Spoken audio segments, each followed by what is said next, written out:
3 American destroyers just transited the Strait of Hormuz under the most coordinated Iranian attack this conflict has produced and took 0 hits. Not reduced damage, not manageable casualties, 0.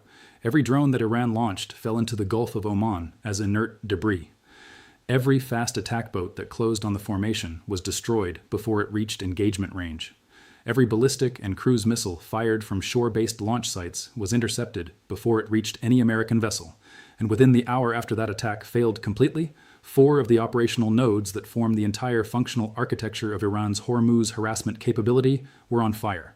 Bandar Abbas, Qeshm Island, Minab, Bandar Kamir, the command headquarters, the forward staging platform, the dispatch coordination center, and the eastern access control point of the IRGC's maritime interdiction strategy.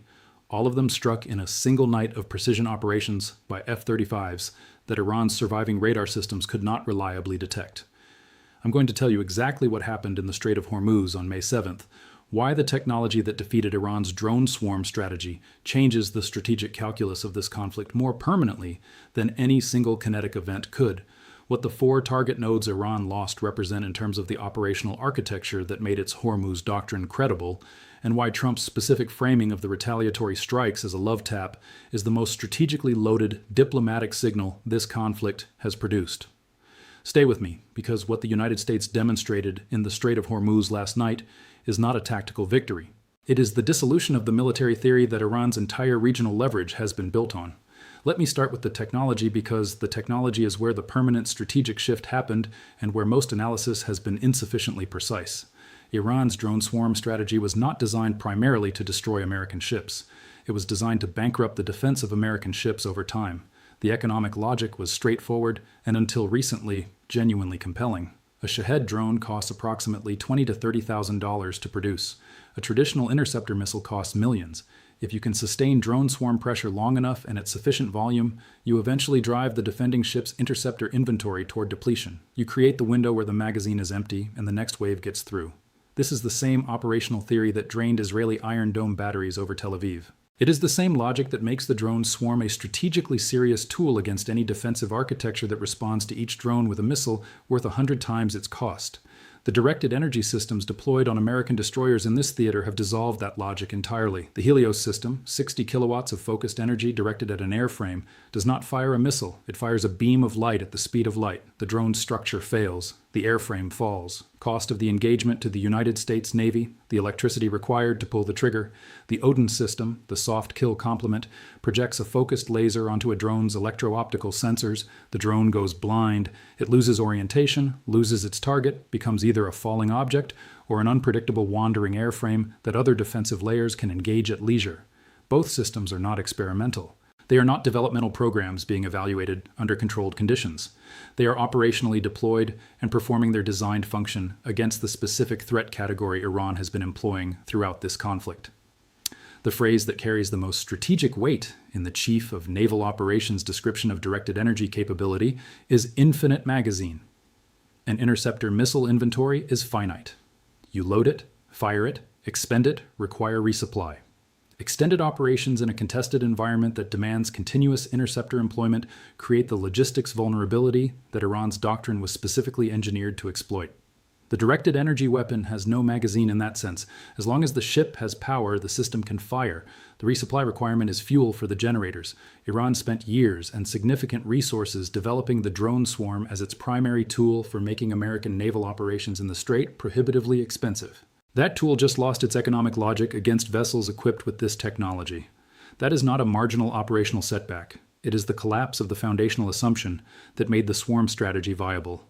But if you think the directed energy story is the most consequential development from May 7th, stay with me, because what the Aegis combat system and the Apache helicopters did to the rest of Iran's coordinated attack reveals the full operational picture of an Iranian military doctrine encountering a defensive architecture it was not designed to defeat. The Aegis combat system aboard each Arleigh Burke-class destroyer is not a point defense tool that engages threats sequentially. It is an integrated combat architecture that simultaneously tracks over 100 targets, prioritizes them by threat geometry and severity, computes intercept solutions across multiple weapon categories, and executes those solutions in the sequencing that optimizes the overall defensive outcome. Iran's saturation attack theory assumes that presenting multiple simultaneous threat vectors, fast attack boats closing from the surface, drone swarms inbound from the coastline, ballistic and cruise missiles arriving from shore-based launchers creates a processing burden that overwhelms the defending system's management capacity.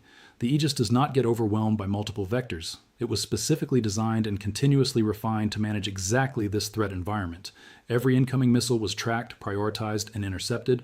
SM-6 and SM-2 interceptors addressed the ballistic and cruise missile threats in the outer engagement layer where intercept probability is highest. The close-in weapon systems handled whatever survived the outer layers. Nothing survived the outer layers. The fast attack boats met the Apache helicopters. This is the specific tactical pairing that the IRGC's fast boat doctrine has no effective answer for. The AH-64 engages surface targets with Hellfire missiles at ranges that exceed the fast attack boat's own weapons reach. The M230 chain gun shreds unarmored fiberglass hulls at a rate that makes a brief engagement decisive.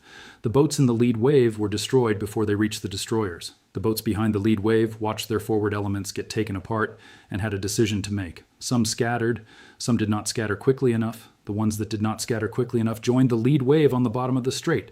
3 threat categories, 3 defensive layers, 3 destroyers, 0 hits. And what happens next with the 4 target nodes that American strike packages hit in response is where the full strategic depth of May 7th becomes visible. The 4 facilities struck were not selected reactively or opportunistically. They were the 4 operational pillars of Iran's complete Hormuz harassment architecture, and their selection reflects a target list that was assembled with the specific logic of removing the functional infrastructure that makes coordinated maritime interdiction possible, rather than simply destroying whatever was accessible after the attack. Bandar Abbas is the crown of Iran's Gulf power projection, simultaneously Iran's largest commercial port and the operational headquarters of the IRGC Navy's surface and submarine forces in the Persian Gulf. The naval base adjacent to the commercial infrastructure houses fast attack craft, mine-laying vessels, and the command architecture that coordinates interdiction operations across the strait. You cannot replace Bandar Abbas by relocating its functions to an alternative site. It is the product of decades of investment and geographic positioning that cannot be replicated elsewhere on the northern strait coastline. The IRGC Navy command infrastructure that was coordinating the Mosquito fleet from Bandar Abbas does not have a backup headquarters capable of assuming those functions at comparable capacity. The command pillar of Iran's Hormuz doctrine is gone. Qasem Island is Iran's self-described unsinkable aircraft carrier, the largest island in the Persian Gulf, positioned directly inside the strait to dominate the northern shipping lane. Iran has used Qasem to stage drone operations, position coastal radar arrays that feed targeting data to anti-ship missile batteries, and station fast attack boat squadrons in the island's sheltered coves. The Bandar Pier on Qashem's southern coast is the confirmed IRGC logistics node, whose specific function is resupply of forward-deployed naval assets operating in the Strait engagement zone. A mine-laying vessel or fast attack boat operating in the northern shipping lane requires fuel, ordnance, maintenance support, and crew relief on a continuous basis to sustain operations. The Bandar Pier coordinates all of that. Without it, sustained forward operations from the forward island staging platform become logistically impossible. The unsinkable aircraft carrier has lost the logistics system that makes it operationally relevant. Manab is the operational brain of the Mosquito fleet strategy. The IRGC Naval Coordination Facility at Manab is the dispatch center that assigns mission parameters, timing sequences, and approach vectors to the fast attack boat groups executing the multi-vector swarm attacks that give Iran's surface harassment doctrine its tactical coherence. A collection of fast attack boats without coordinated dispatch is not a saturation attack. It is a collection of individual boats whose independent, uncoordinated actions are substantially less threatening than their synchronized employment. Remove Bandar Abbas as the command authority and Manab as the coordination center simultaneously, and the fast attack boat force does not have degraded effectiveness. It has no operational architecture within which to employ its remaining physical assets. Bandar Kamir is the eastern strait access control point, the node that monitors and controls maritime traffic through the eastern approach corridor that Western-focused operational planning might not adequately cover. Its elimination alongside Manab closes the operational picture. All 4 pillars struck in a single night: command, logistics, coordination, access control. The architecture does not lean under this level of damage. It collapses. Stay with me, because the KC-135 tanker tracks overhead tell you more about the scale and duration of last night's strike operation than any official statement has so far communicated. 5 aerial refueling aircraft airborne from UAE simultaneously, maintaining sustained orbital patterns over UAE airspace throughout the strike operation. You do not keep 5 tankers airborne simultaneously for a single pass strike package. A single wave attack sends aircraft in, expends ordnance, returns to base. No sustained tanker orbit required. 5 tankers sustaining simultaneous orbits means multiple waves, multiple aircraft, extended time over target, and the kind of systematic multi-wave campaign that works through an entire target list rather than hitting the highest priority objectives and departing before secondary targets are addressed. The F-35 platform involvement across 3 variants adds the operational flexibility that the target profile required. The Navy's F-35C operating from the USS Abraham Lincoln. The Air Force's F-35A from Al Dhafra Air Base in the UAE, approximately 15 flight minutes from the Hormuz coastline. The Marine F-35B from amphibious assault ships positioned in the operational theater. 3 basing configurations, 1 core capability. The APG-81 ASA radar that simultaneously tracks targets and guides weapons while passively jamming Iranian radar systems without broadcasting emissions that surviving Iranian air defense architecture can use for targeting, against coastal air defense systems that Operation Epic Fury has been systematically degrading for weeks. The F-35's low observable profile combined with active electronic warfare creates an approach geometry that Iranian radar cannot reliably detect or track. The aircraft that struck 4 IRGC facilities last night flew through Iranian air defense coverage that could not confirm they existed until the ordnance was already away.